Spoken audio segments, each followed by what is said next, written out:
হক্কানি ভালো আলেম ওলামার কাছে এসে যেন ক্রস ম্যাচ করে। আমাকে যে কথাটা বললো হুজুর, এটা কি সঠিক না বেঠিক? বলেন না কেন?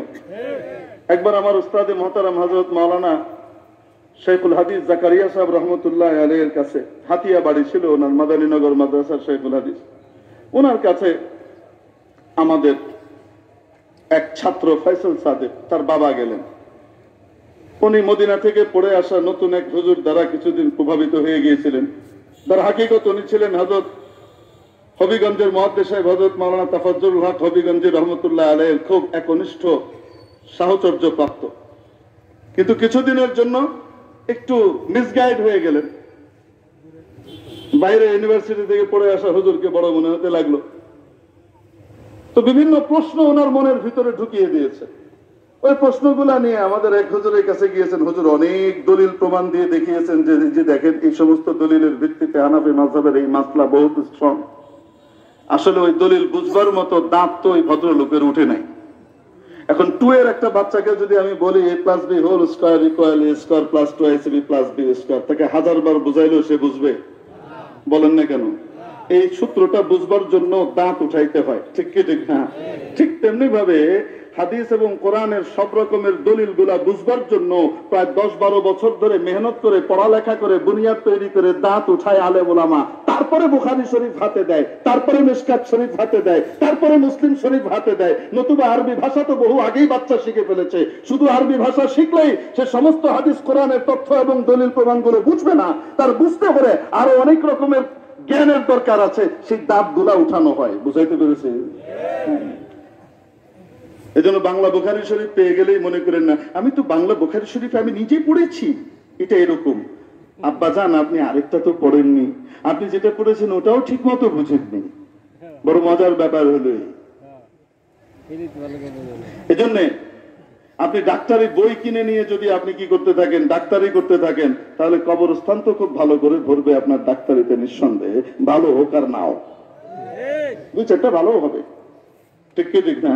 এই ক্ষেত্রে তো আপনি অবশ্যই বিশেষজ্ঞ পণ্ডিত ডাক্তারের শরণাপন্ন হন। তাহলে কোরআন হাদিসের মতো এত গুরুত্বপূর্ণ বিষয়ের ক্ষেত্রে আপনার দুনিয়া এবং আখিরাতের মুক্তি আর কল্যাণ যেটার ভিতরে নিহিত, সেই বিষয়টা বুঝবার ক্ষেত্রে আপনি একা একাই ডিসিশন নিয়ে নিলেন, কিছু পড়ে, কিছু গবেষণা করে, কিছু ইন্টারনেট ঘেটে। এতই কি সহজ জিনিস ছিল?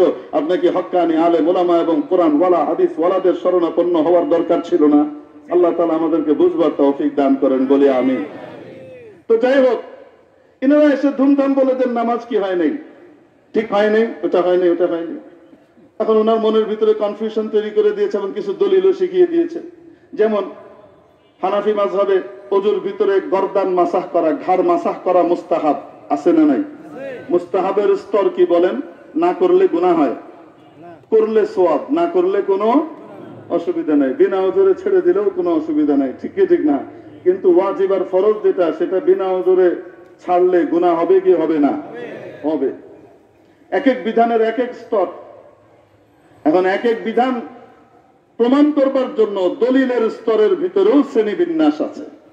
বুঝাতে পারি নাই মনে হয়। এখন হুজুরের কাছে উনি তো অনেক দলিল দিয়ে দিয়েছেন, বুঝে নাই। পরে আমরা বললাম যে তোমরা এক কাজ করো, শেখের কাছে নিয়ে যাও, কারণ দলিল বোঝার ক্ষমতা তো এই লোকের নাই। হুজুর তো দলিল যা দিয়েছেন, আমাদের আরেক হুজুর অসাধারণ দলিল দিয়েছেন, কিন্তু বুঝারই ক্ষমতা নাই। শেখের কাছে নিয়ে যাও, দেখো কি করেন।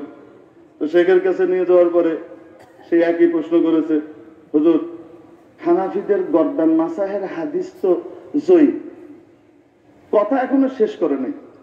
উনি হাজির জবাব দিয়েছিলেন, সাথে সাথে বললেন একদম খাড়ার উপরে, আরে হাদিস জয়ী বলি তো হানাফিরা এটাকে মুস্তাহাব বলছে। হাদিস যদি অত কবি আর মজবুত হতো, হানাফিটা ফরজ বলে দিত। নবীজি বলতেছেন করতে আর তুমি করবা না, এটা কোন ধরনের কথা? এই উত্তর ওনার খুব মনোভূত হয়েছে। হ্যাঁ ঠিক। তো হানাফিদের দলিল আছে না নাই? শাফিঈদের দলিল আছে না নাই? মালিকিদের দলিল আছে না নাই? আছে। প্রত্যেকটাই থট অফ স্কুল, এক একটা, মানে আপনি স্কুল অফ থট বলতে পারেন, একটা চিন্তাধারার স্কুল এক একটা, প্রত্যেকটাই ঠিক। আপনি যদি অক্সফোর্ডের সিলেবাসে পড়েন তাও আপনি বড় জ্ঞানী হবেন, আপনি যদি ক্যামব্রিজের সিলেবাসে পড়েন তাও আপনি বড় জ্ঞানী হবেন, আপনি যদি বাংলাদেশের যে সিলেবাস দেওয়া আছে সেই অনুযায়ী পড়েন তাও আপনি মাস্টার্স পাস করতে পারবেন, ঠিক কি ঠিক না? কোনটা ঠিক বলেন তো দেখি? আসতে বলেন।